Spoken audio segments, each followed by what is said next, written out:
오늘 하나님의 말씀 보도록 하겠습니다. 오늘 하나님의 말씀은 신명기 3장 우리 12절에서 22절 말씀까지입니다.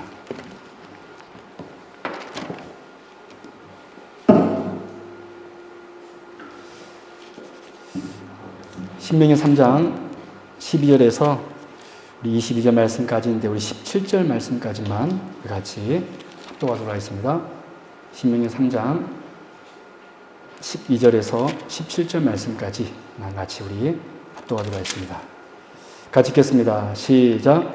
그때 우리가 이 땅을 얻음에 아르논 골짜기 곁에 아렐에서부터 길앗 산지 절반과 그 성읍들을 내가 루벤 자손과 갓 자손에게 주었고 길앗 땅의 남은 땅과 옥의 나라였던 아르곱 온 지방 곧 온 바산으로는 내가 므낫세 반지파에게 주오노라. 바산을 옛적에는 르바임의 땅이라 부르더니 므낫세 아들 야일이 그술 족속과 마아가 족속의 경계까지의 아르곱 온 지방을 점령하고 자기의 이름으로 이 바산을 오늘날까지 하본 야일이라 불러오느니라. 내가 마길에게 길앗을 주었고 루벤 자손과 갓 자손에게는 길앗에서부터 아르논 골짜기까지 주었으되 그 골짜기의 중앙으로 지역을 정하였으니 곧 암몬 자손의 지역 야복강까지며 또는 아라바와 요단과 그 지역이요 긴네렛에서 아라바 바다 곧 여메와 비스가 산 기슭에 이르기까지의 동쪽 지역이니라. 아멘. 할렐루야. 네, 오늘 오신 여러분들을 진심으로 환영하고 축복합니다. 참 우리 성도님들 같이 이렇게 예배 드리는 것이 참으로 좋고 귀하다고 생각합니다. 요즘 같은 이런 코로나 시기에 여러분 하나님을 사모하여서 예배 나오는 이 모든 것 하나님께서 정말로 귀하게 여기실 것이고 하나님께서 정말 좋은 것으로 우리 성도님들에게 더해 주실 것입니다. 오늘 이 시간에도 큰 은혜가 있기를 바랍니다. 우리는 지난주에 시온과 그 옥과의 전쟁을 통하여서 하나님께서 말씀하시는 그 세 가지 메시지에 대해서 우리가 들었습니다. 시온과 옥과의 전쟁을 통하여서 하나님께서 말씀하시는 세 가지 메시지에 대해서 들었는데 그 첫 번째로는 그 시온과 옥과의 전쟁은 이스라엘에게 가나안 땅에 대한 보증으로서 주어진 사건이었습니다. 그래서 중요한 단어가 보증이었죠. 보증으로서 주어진 사건이었습니다. 마찬가지로 하나님께서는 오늘 우리들에게도 하나님 나라에 대한 보증을 주셨는데 여러분 그것이 무엇이었습니까? 우리 주님의 부활 사건, 우리 주님께서 부활의 첫 열매가 되신 그 사건이 하나님 나라에 대한 우리의 보증이 되는 사건이라고 했습니다. 주님께서 부활하신 것처럼 우리들도 그 부활의 영광에 참여하게 된다는 것이죠.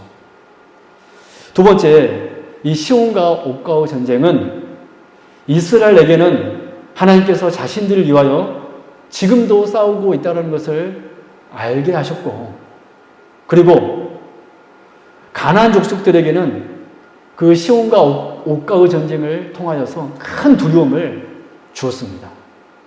그래서 우리가 오늘을 살아갈 때 꼭 잊지 말아야 할 것이 여러분 무엇이었죠? 하나님께서 우리의 대장 되어 주신다는 것입니다. 우리가 우리의 길을 가고 있지만 하나님께서는 절대로 내버려 두지 않으시고 그 사탄과 하나님께서 싸우고 있다는 사실, 그리고 그래서 사단은 지금 이미 우리 하나님으로 인하여서 전의를 상실해 버렸다는 사실입니다. 할렐루야. 이것이 바로 시온과 옥과의 전쟁에서 하나님께서 말씀하시는 두 번째 메시지였습니다. 그럼 세 번째 메시지는 무엇이었죠? 여러분 시온과 옥과의 전쟁은 우리에게 있는 영적 전쟁은 여러분 늘 우리에게는 영적 전쟁이 있습니다. 고난이 찾아오고 염려가 찾아오고 두려움이 찾아오고 또 세상의 권세자들이 또 핍박하고 여러 가지 영적 전쟁이 우리에게 있습니다. 그 영적 전쟁은 바로 저와 여러분을 구원하시기 위한 구속의 과정이라는 것입니다. 구속의 과정. 여러분, 그래서 우리가 주님 나라 갈 때까지 영적 전쟁을 치르게 될 텐데 그 모든 것은 바로 우리를 구원하시기 위한 하나님의 구원의 과정이라는 것입니다. 여러분, 그래서 이 세 가지 알면 우리에게 굉장히 중요합니다. 우리가 지난 시간에 배운 말씀을 꼭 다시 한번 기억하여서 오늘을 살아갈 때 우리가 승리하는 우리 성도님이 되기 바랍니다. 여러분, 하나님께서는 이렇게 헤스본 왕 시온과 바산 왕 옥과의 전쟁에서 이스라엘에게 큰 승리를 주셨습니다.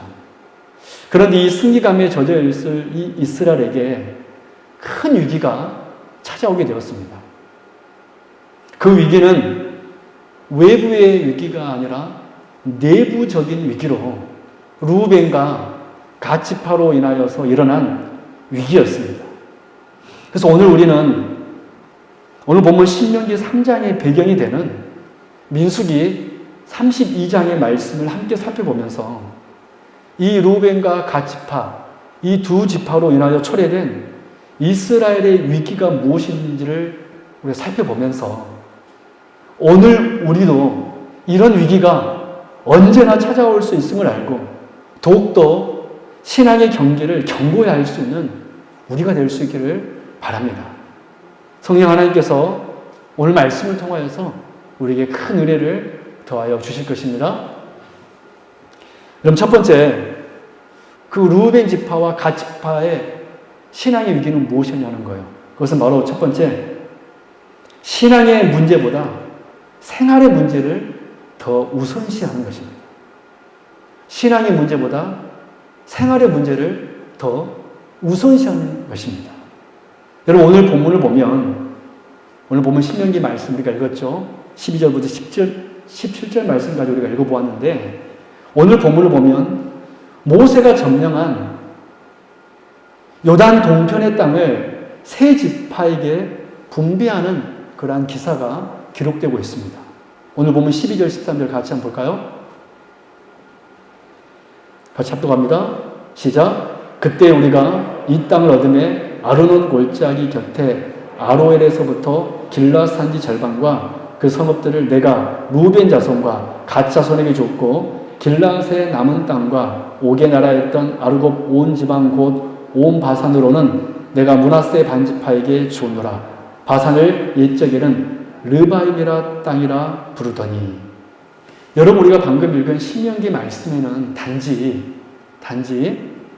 루벤과 갓지파 그리고 므낫세 반지파에게 요단 동편 땅을 나누어 준 이야기밖에 나오지 않기 때문에 이 배후에 어떤 일이 있었는지를 우리가 이 말씀으로만 봐서는 알 수가 없습니다. 이 신명기 말씀을 보면 그냥 바산과 시온과 옥으로부터 그 요단 동편 땅을 차지했으니 이 세 지파에게 이 동편 땅을 그냥 분배하는 정도 이야기로만 여겨진다는 것이죠.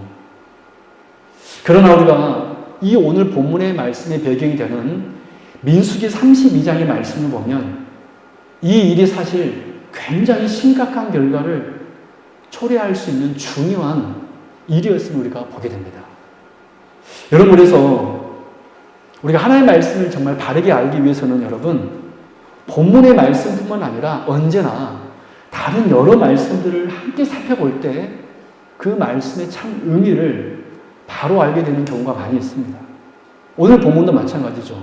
방금도 제가 말씀드렸지만 오늘 본문만 읽어보면 그냥 단순히 이 세 지파에게 미리 땅이 분배가 되었구나 라는 정도로만 생각되지만 본문의 배경이 되는 민수기 32장의 말씀을 읽어보면 이 일이 당시 이스라엘 전체에게 큰 피해를 줄 수 있었던 아주 심각한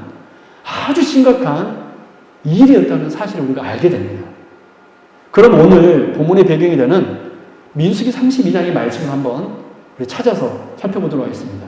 우리 민수기 32장 1절과 2절 말씀을 한번 보도록 하겠습니다. 과연 이 일이 어떤 일이었는가?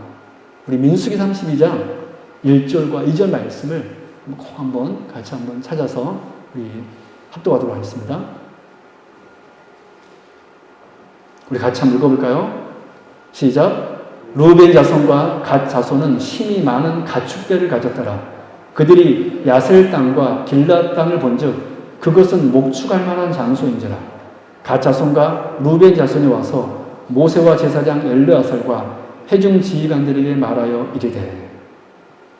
여러분, 이 구절을 보면 이 땅에 대한 요구가 모세의 생각에서 나온 것이 아니라 이 지파들, 특별히 루벤 지파와 갓 지파의 요구에 의한 것임을 우리가 알 수 있습니다. 그렇죠? 우리가 신명기 말씀을 보면 모세가 알아서 이 세 지파에게 이 요단 동편 땅을 분배해 준 것처럼 보이지만 이 민수기 32장 말씀 보면 그것이 아니라는 걸 알 수 있습니다.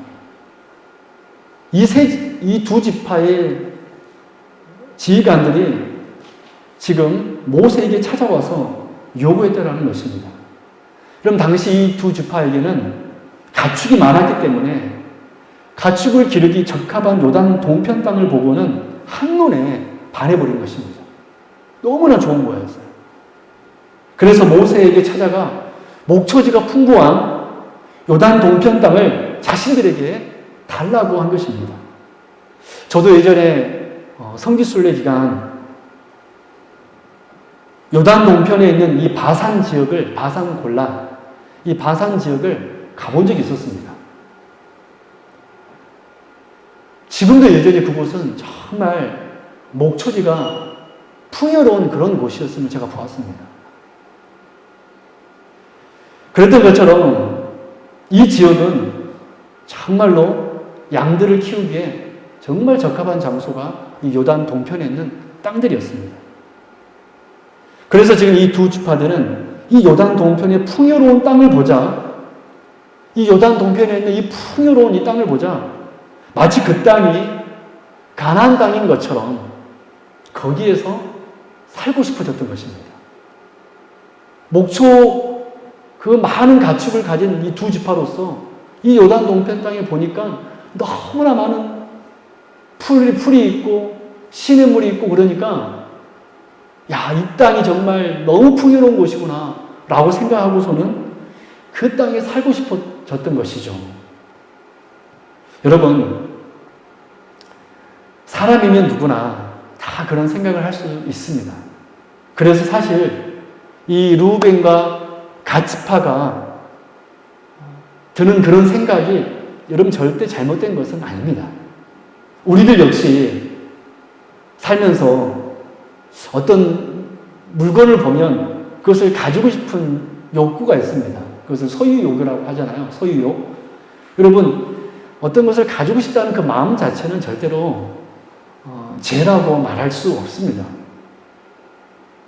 정당한 값을 지불하고 여러분 사는 것을 누가 여러분 죄라고 이야기할 수 있습니까? 절대 그런 것은 죄가 아닙니다. 하지만 이 루벤 지파와 갓 지파의 여러분 문제는 무엇이었습니까?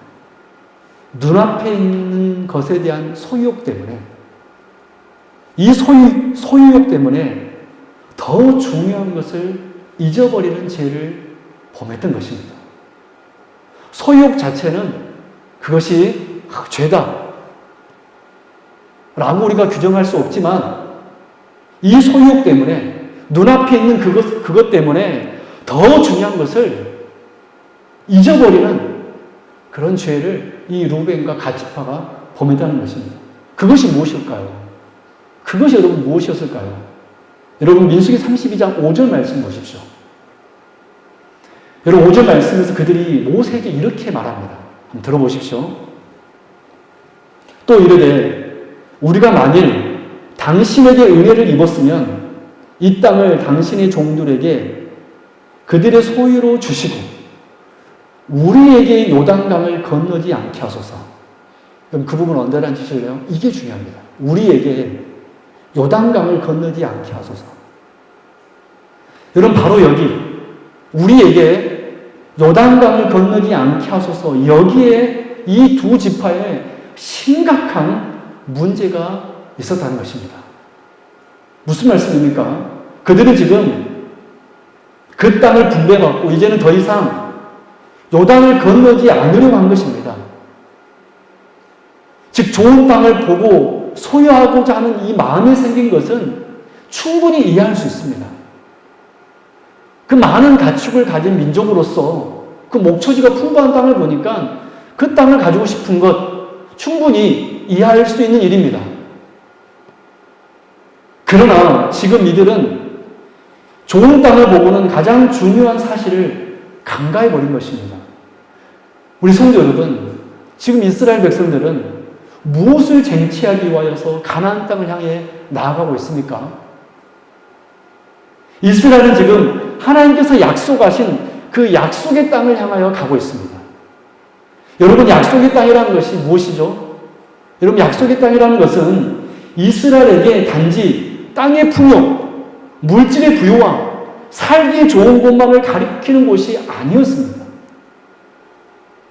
즉 이스라엘에게 있어서 약속의 땅은 단지 우리 생활의 필요만을 충족시켜주는 그런 곳이 약속의 땅이 아니었다라는 것입니다. 만약 여러분 이스라엘에게 있어서 약속의 땅이 단지 그들의 생활의 필요만을 충족시켜주는 그런 땅이라면 솔직히 그들이 여러분 힘겹게 그 가나안 족속들과 싸워서 가나안 땅에 들어가야 되는 것입니까? 만약 그런 곳이 하나님이 주고자 하는 약속의 땅이라면 뭐하러 힘들게 40년을 거쳐서 가나안 땅에 요단강까지 와서 또 요단강을 건너서 그 가나안 그 강한 그 족속들과 거인 족속들과 왜 싸웁니까? 정말 하나님께 주시려고 하는 그 약속의 땅이 단지 이스라엘에게 풍요만을 주는 땅이라면 절대 그럴 필요가 없다는 것입니다. 오히려 그냥 열재앙 내리고 그 애굽 땅이 하나님 앞에 두 손 두고 항복했으니 어느 나라에 그냥 살면 되는 것입니까? 애굽 땅에 그냥 살면 되는 거 아니었습니까? 여러분 사실 이 가나안 땅보다 더 풍요로운 곳이 어디냐면 애굽 땅입니다. 애굽은 1년 내내 아무리 가뭄이 올지라도 물이 마르지 않는 나일강이 그 빅토리아 호수로부터 그 상류에 있는 이집트 상류에 있는 그 빅토리아 폭포로부터 수많은 물이 저는 빅토리아 폭포를 안 가봤지만 지금도 세계 테마기행 보니까 야 수량이 어마어마하더라고요. 나일강 상류는 그렇게 이 빅토리아 폭포가 있어가지고 아무리 가뭄이 올지라도 마르지 않는 곳이 바로 애굽이었습니다. 얼마나 여러분 좋은 땅입니까? 근데 하나님께서는 그 땅을 주셨습니까? 만약에 단지 약속의 땅이 생활의 피로만을 충족시켜주는 그런 곳이었다면 그들은 가나안에 들어갈 필요가 없었다라는 것입니다. 그런데 가나안 땅이 그들에게 정말 중요했던 것은 여러분 무엇이었습니까? 무엇 때문이었습니까? 하나님께서 그 가나안 땅을 주시겠다고 아브라함 때부터 약속하셨기 때문에 그렇습니다. 할렐루야. 여러분 가나안 땅이 왜 중요하냐면 왜 그 땅이 약속의 땅이냐면 단지 풍요를 주는 땅이기 때문에 약속의 땅이 아니라 그 옛날 아브라함아 내가 이 땅을 너희 민족에게 주겠다 하신 그 약속 때문에 그 가나안 땅이 중요했던 것입니다. 약속 때문입니다, 여러분. 풍요 때문이 아니라 뭐 때문이라고요? 약속 때문입니다. 하나님께서는 그 약속의 땅에서 이스라엘 백성들에게 복 주시기를 원했기 때문입니다. 그래서 그들이 가나안 땅에 이스라엘 민족들이 가나안 땅에 들어간다는 것은 여러분 절대 단순한 의미가 아니라 곧 하나님의 약속이 성취되었음을 의미하는 것입니다. 아, 그 옛날 아브라함부터 하신 그 약속이 드디어 성취가 되었구나. 그런데 지금 이 루벤과 갓지파는 이 사실을 간과해 버리고 약속의 땅을 향해 가다가 자신들이 살기에 괜찮은 곳을 발견하자 자신들은 거기에 머무르려고 했던 것입니다. 우리로 하여금 요단강을 건너지 않게 하소서. 당신들 10지파만 가서 싸우고 우리 2지파는 여기 분배받고 있을 테니까 당신들 10지파들만 가나안 족속들과 함께 싸우십시오 라고 지금 말하고 있는 것입니다. 여러분, 이것이 루벤과 갓 지파의 심각한 문제였습니다. 여러분, 우리 성도님들에게 있어서 천국은 어떤 곳입니까? 한번 저 한번 봐보실래요? 여러분들에게 있어서 천국은 어떤 곳입니까? 왜 천국에 가고 싶은가요?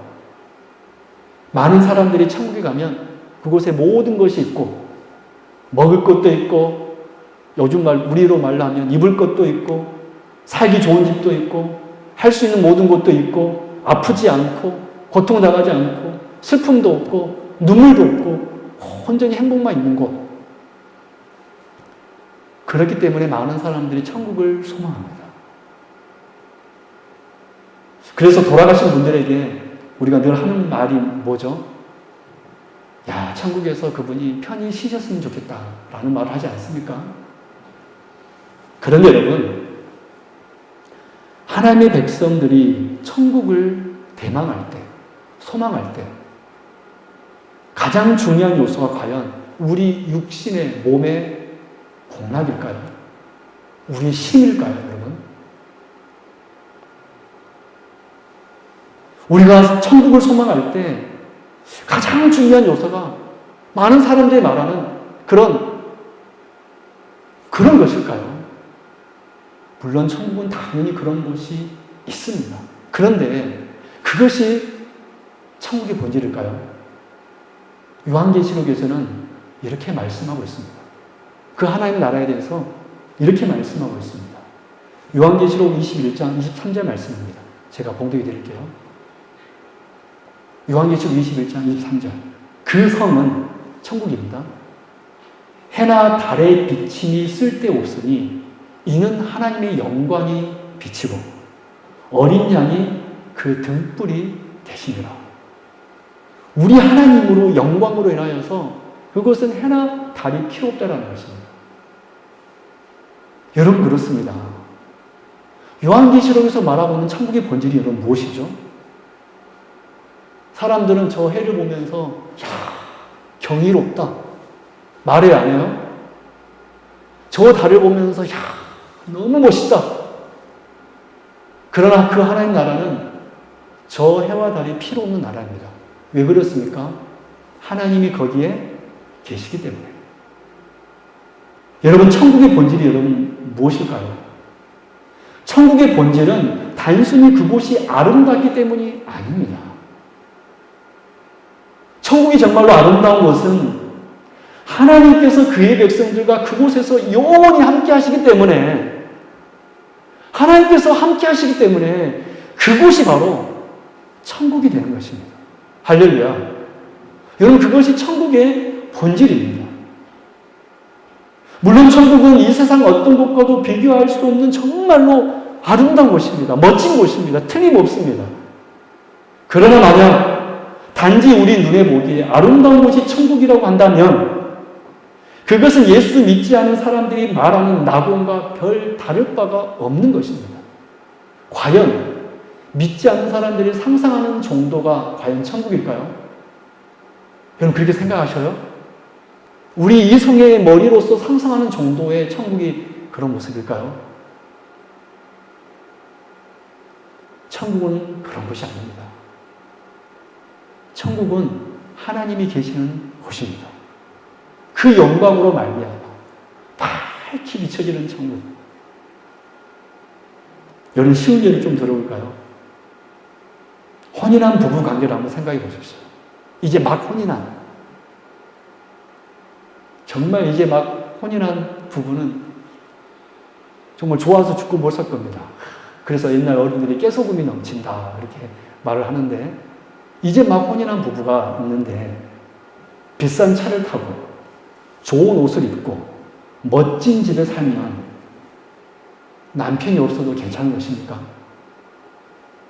아내가 없어도 괜찮은 것입니까, 여러분? 멋진 집이 있고 멋있는 차가 있고 정말 금목걸이가 있고 은목걸이가 있고 다이아몬드 반지가 내 손에 끼어져 있다면 내 상대편이 없어도 되는 것입니까? 그것이 여러분 결혼관계입니까? 사랑하는 남편 없이 그런 것이 있으면 여러분 행복할까요? 여러분 진짜 결혼의 본질은 그런 것이 아니라 자기의 반려자가 되는 상대편인 남편과 아내가 있어야지만이 의미가 있는 것입니다. 그래서 요한계시록 21장 보면 천국에는 물론 눈물이 없고 슬픔이 없고 행복만 있는 곳이라고 말하고 있는데 그렇게 말하고 있는 근거가 하나님이 함께 하심이라고 이야기하고 있습니다. 제가 요한계시록 21장 3절부터 4절 말씀을 읽어드릴게요. 잘 들어보십시오. 그럼 찾으시면 더 좋겠죠? 요한계시록 21장 3절과 4절. 왜 천국에는 눈물이 없고 슬픔도 없고 행복만 있는가? 그 근거가 무엇인가? 우리 요한계시록 21장 3절 4절. 이것이 여러분 천국의 본질입니다. 같이 읽어볼까요? 시작. 내가 들으니 보좌에서 큰 음성이 나서 이르되 보라 하나님의 장막이 사람들과 함께 있으니 하나님이 그들과 함께 계시니 거기 언제나 앉으십시오. 하나님이 그들과 함께 계시리니. 이게 중요한 것입니다.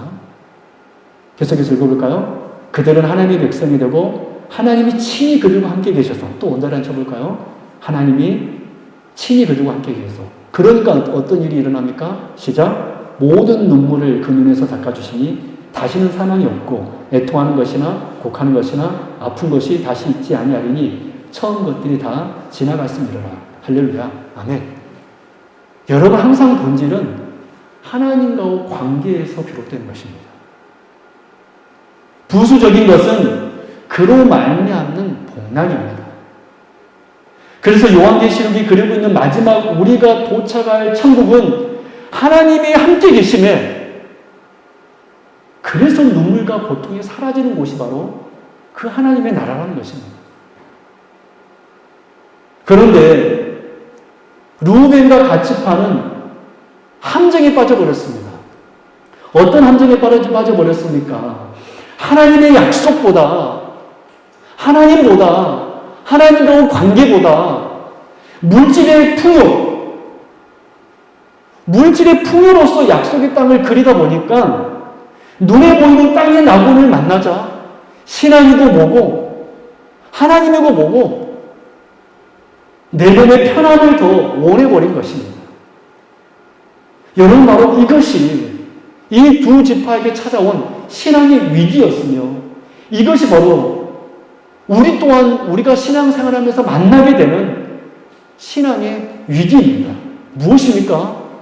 신앙의 문제보다 내 생활의 문제를 더 우선시하게 되는 것입니다. 하나님의 약속보다 하나님보다 내 육신의 복락 그걸 더 우선시하는 것. 여러분 이것은 이 함정은 나 자신도 모르게 은밀하게 찾아오는 것입니다. 여러분 이것이 바로 루벤과 갓지파의 신앙의 위기였습니다. 눈에 보이는 그 아름다운 곳을 만나자 우리로 하여금 요단을 건너지 않게 하소서라고 말해버렸던 것입니다. 약속의 땅이 가나안 땅인데 그곳에 가지 않겠다는 것입니다. 왜요? 눈에 보이는 풍요로움 때문에. 오늘 우리들도 그 생활의 필요함 때문에 육신의 복락 때문에 우리는 신앙을 저버리고 그것을 더 우선시하게 될 수 있다는 것입니다. 여러분 그것이 바로 우리가 지금 위기 속에 있는 것입니다. 단순히 물질의 어려움이 우리의 위기가 아니라 하나님과의 관계보다 내 육을 더 바라고 있을 때 그것이 바로 우리에게 진짜 위기라는 것입니다. 그럼 두 번째, 마지막 두 번째 신앙의 위기는 무엇입니까? 공동체를 낙심케 하여 하나님의 비전을 잃어버리게 하는 것입니다. 공동체를 낙심케 하여서 하나님 나라의 비전을 잊어버리게 하는 것입니다. 여러분 모세가 이들의 말을 듣고 어떻게 반응했습니까? 민수기 32장 6절 7절 말씀하면 이렇게 이야기하고 있습니다. 들어보십시오. 이 루벤과 갓지파 우리가 하여금 요단을 건너지 않게 하소서 라고 말했던 이 두 지파의 말을 듣고 모세가 어떻게 반응했는가? 6절, 7절입니다. 모세가 갓 자손과 루벤 자손에게 이르되 너희 형제들은 싸우러 가거늘 너희는 여기 앉아 있고자 하느냐? 너희가 어찌하여 이스라엘 자손에게 낙심하게 하여서 여호와께서 그들에게 주신 땅으로 건너갈 수 없게 하려 하느냐? 여러분, 한마디로 모세의 이 말은 이들의 생각이 이스라엘 전체를 낙심케 하는, 그래서 약속의 땅에 들어가지 못하게 하는 악한 생각이라는 것입니다. 즉 공동체를 낙심케 하여서 하나님 나라의 비전을 잊어버리게 만들려고 했던 것입니다.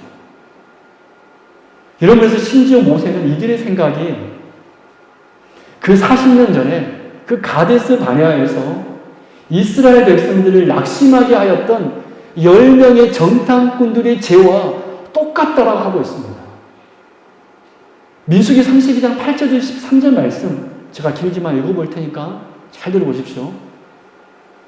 너희 조상들도 내가 가데스 바네아에서 그 땅을 보라고 보냈을 때에 그리하였나니 그들이 에스골 골짜기에 올라가서 그 땅을 보고 이스라엘 자손을 낙심하게 하여서 여호와께서 그들에게 주신 땅으로 갈 수 없게 하였었느니라. 그때 여호와께서 진노하사 맹세하여 이르시되 애굽에서 나온 자들이 20세 이상으로는 한 사람도 내가 아브라함과 이삭과 야곱에게 맹세한 땅을 결코 보지 못하리니 이는 그들이 나를 온전히 따르지 아니하였음이니라. 그러나 그나스 사람 여분네 사람 갈렙과 눈의 아들 요호수아는 여호와를 온전히 따랐느니라 하시고 여호와께서 이스라엘에게 진노하사 그들에게 40년 동안 광야에 방황하게 하셨으므로 여호와의 목전에 악을 행한 그 세대가 마침내는 다 끊어졌느니라. 여러분 14절에서는 모세가 더 강력하게 이렇게 말합니다. 보라 너희는 너희의 조상의 대를 이어 일어난 제1의 무리로서 이스라엘을 향하신 여호와의 노를 더욱 심하게 하는도다. 여러분 모세는 지금 이 두 지파를 향하여서 제1의 무리라고 부르면서 이스라엘 전체를 타락으로 몰고 갔던 그 옛날 40년 전에 그 10명의 정탐꾼처럼 이스라엘 백성들을 병들게 했던, 그래서 40년 동안 광야에서 다 죽게 하는 그러한 죄를 지금 이 두 지파가 지금 행하고 있다라고 모세는 지금 말하고 있는 것입니다. 여러분, 그래서 이 두 지파의 죄는 단순한 욕심 정도가 아니라 보통 심각한 것이 아니었습니다. 지금 이스라엘 백성 전체가 가나안 땅을 향하여서 요단강을 건너려고 하는데 또다시 그 40년인의 그 죄가 또 침투하고 있었던 것입니다. 여러분, 이것이 두 번째 루벤과 갓 지파의 죄이며 그들의 신앙의 위기였습니다. 자신들의 욕심으로 하여금 공동체 전체를 낙심케 하여서 하나님 나라의 비전을 잃어버리게 만드는 것입니다. 사랑하는 성도 여러분, 저와 여러분들은 하나님의 백성으로서 우리는 서로 연결되어 있음을 알아야 됩니다. 여러분, 우리는요, 내 개인적으로 신앙생활을 하는 것이 아닙니다. 하나님의 방법은 우리가 서로 연결되었다라고 말하는 것입니다. 그래서 우리를 향하여서 지체라고 말씀도 하셨고, 우리는 서로 지체다. 예수님의 몸이다. 다 예수님의 몸의 각 지체다. 그래서 다 중요하다. 여러분, 그래서 우리는 서로 연결되어 있습니다. 그래서 저는 우리 성도님이 너무 좋은 거예요. 우리 장로님이 너무 좋고, 우리 집사님들이 너무 좋고, 우리 권사님들이 너무 좋고. 왜 그랬습니까? 우리는 서로 주님의 몸을 이루기 때문에. 할렐루야. 여러분, 우리는 이렇게 하나님의 백성으로서 서로 연결되어 있으면 알아야 됩니다. 우리는 개인 각자가 아닙니다. 주 안에서 연결된 교회입니다. 그래서 우리 중 어느 한 사람이라도 여러분, 하나님의 약속이 아닌 육의 복락을 추구하며 살아간다라면 그로 인하여서 공동체 전체가 흔들리게 되는 것입니다. 하나님보다, 그 하나님의 약속보다, 하나님과의 관계보다, 사람과의 관계를 더 중요시하게 여기고, 하나님과의 관계보다 내 주장을 더 중요시하게 생각하고, 하나님의 관계보다 내 육신의 복락을 더 중요시하게 생각한다면 그 사람으로 인하여서 교회 전체가 어려움에 빠질 수 있다는 것입니다. 여러분, 이 시대 얼마나 많은 이런 일들이 일어납니까? 다 모두 다 하나님의 약속보다 사는 것을 더 중요하게 여기기 때문에 그 공동체가 흔들리게 되고 무너지게 되는 것입니다. 여러분, 그래서 세 번째로, 그래서 우리는 이러한 신앙의 위기가 우리에게 늘 찾아오기 때문에, 여러분, 첫 번째 신앙의 위기가 무엇이었죠? 신앙의 문제보다 생활의 문제를 더 우선사게 될 때, 이것이 우리에게 찾아오는 신앙의 위기라고 그랬습니다. 두 번째 신앙의 위기가 무엇이라고 그랬죠? 두 번째 신앙의 위기가 뭐라고 그랬죠? 공동체를 낙심케 하여서 하나님의 비전을 잃어버리게 하는 것. 이것이 바로 교회의 위기이며 신앙의 위기라는 것입니다. 그래서 우리는 세 번째, 늘 우리의 신앙을 철저하게 점검해야 됩니다. 늘 우리를 살펴야 된다는 것입니다. 우리는 신앙이라는 것을 자꾸 표면적으로 이해하는 경향이 있습니다. 제가 예전에 사역했던 교회에서 있었던 일입니다. 3년 동안 정말로 열심히 어떤 분이 갑자기 교회에 오셨는데, 부부가 오셨는데 신앙생활 잘 하시더라고요.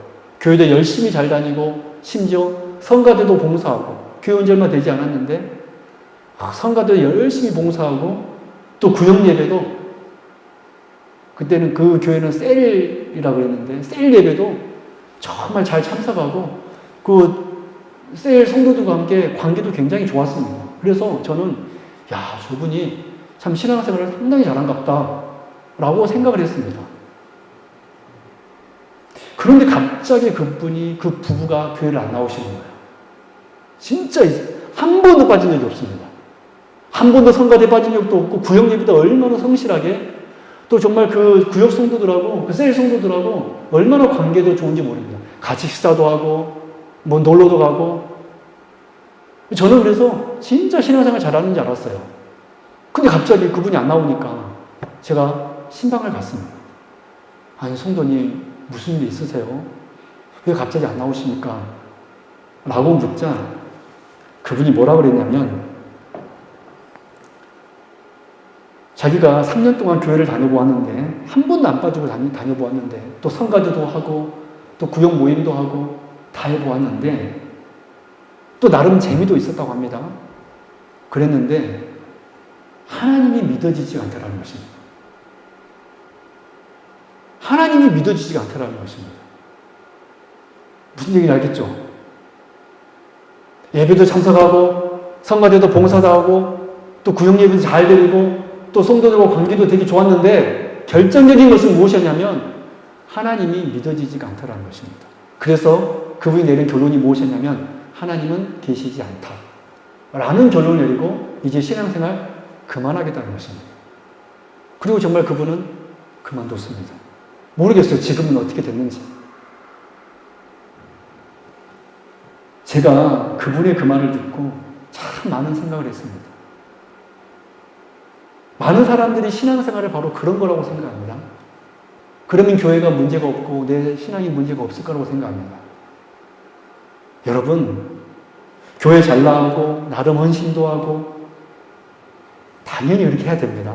저는 우리 성도님들이 꼭 그러기를 바랍니다. 그러면서 들었던 생각이 무엇이냐면, 신앙의 본질은 하나님과 교통하고 있느냐 없느냐. 여러분, 그것이 신앙의 본질입니다. 그 하나님의 말씀을 듣고 내가 너무나 감사하고, 그 말씀이 나의 삶의 기준이 되고, 그 말씀이 나를 인도하고, 말씀을 서로 나누고, 그것이 성도의 교제이지, 하나님은 이런 분이셔. 오늘 목사님 이런 말씀 하셨는데, 난 하나님 이런 분인 줄 알았어. 하나님 뜻이 이런 뜻인 줄 알았어. 그렇게 서로 나누고, 그 말씀이, 그래서 하나님과 관계하고 교제하고 나누는 것이 신앙의 본질임을 제가 그 성도를, 그 사건을 통하여서 제가 알게 되었습니다. 여러분, 성도인 우리가 이 세상을 살아가다 보면 누구나 위기를 만나게 됩니다. 오늘 본문의 르우벤과 갓지파처럼 겉으로는 약속의 땅을 향해 가고 있지만 속마음의 내용은 점점 다른 것으로 바뀌어 썩어져 가고 있었던 것입니다. 있는 것입니다. 나도 모르게 나는 교회 열심히 잘 다니고 있는데 나도 모르게 그런 육의 마음이 어느 순간 내 마음에 자리 잡고 있는 것이죠. 여러분, 르우벤과 갓지파도 애초에는 분명 하나님의 약속의 땅을 바라보았을 것입니다. 하지만 그들이 상상한 약속의 땅은 하나님으로 말미암은 풍요로움이 아니라 먹고 살기 좋아서 오는 풍요로움, 그 약속의 땅을 의지했기 때문에 결정적인 순간에 자신들이 바라는 어떤 좋은 곳이 나타났을 때 그들은 신앙이 무너져 내려 버렸던 것입니다. 약속의 땅에는 관심이 없고 내가 먹고 사는 일에만 관심을 갖게 되는 것입니다. 여러분, 그래서 우리들은 항상 이 문제에 주의해야 됩니다. 늘 말씀에 비추어서 내가 지금 쫓아가고 있는 이 길이, 내가 걷고 있는 이 길이 실로 하나님이 원하는 일인지, 내가 육신의 소욕을 이루려고 하는 일인지 우린 늘 말씀에 비추어서 분별할 수 있어야 됩니다.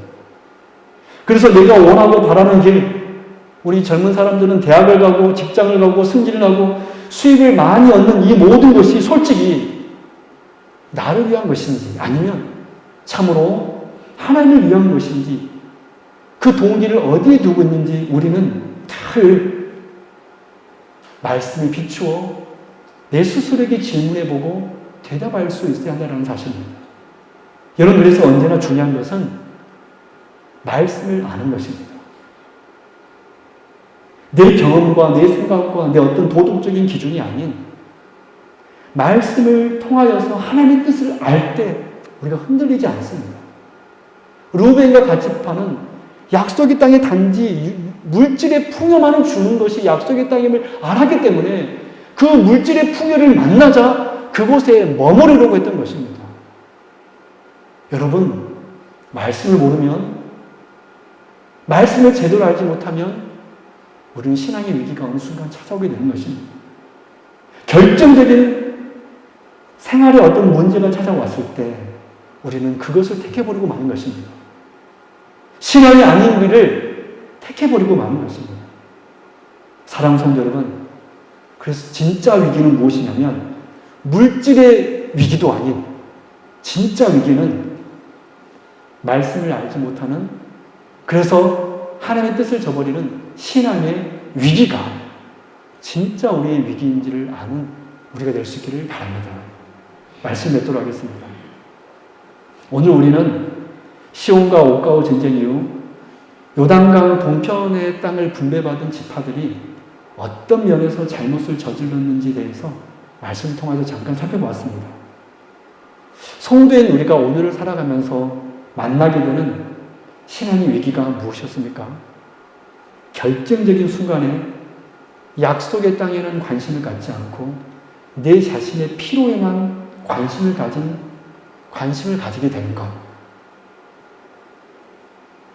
요즘 우리로 적용하자면 겉모습으로는 신앙생활을 하고 있는 것 같았으나 본질에 있어서는 육신의 욕망을 쫓아가는 것. 이것이 바로 첫 번째 신앙의 위기입니다.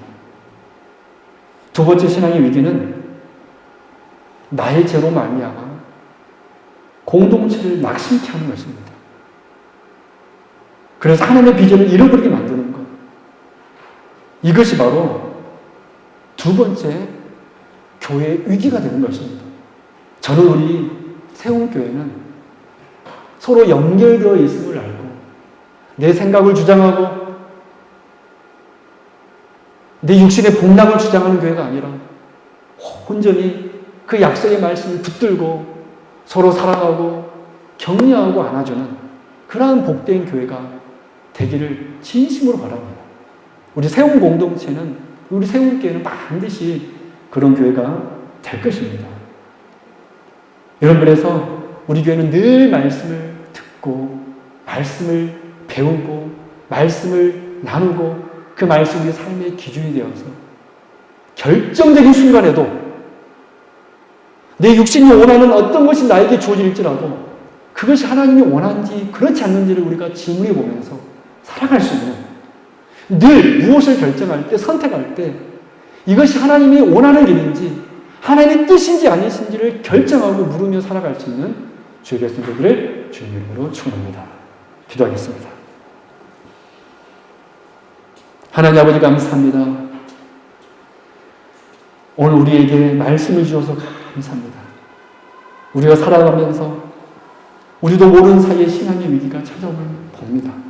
그때 하나님의 말씀이 우리의 기준이 되어서 승리할 수 있는 저희들이 되게 하여 주옵소서. 거룩하신 예수 그리스도 이름으로 간절히 기도드립니다. 아멘.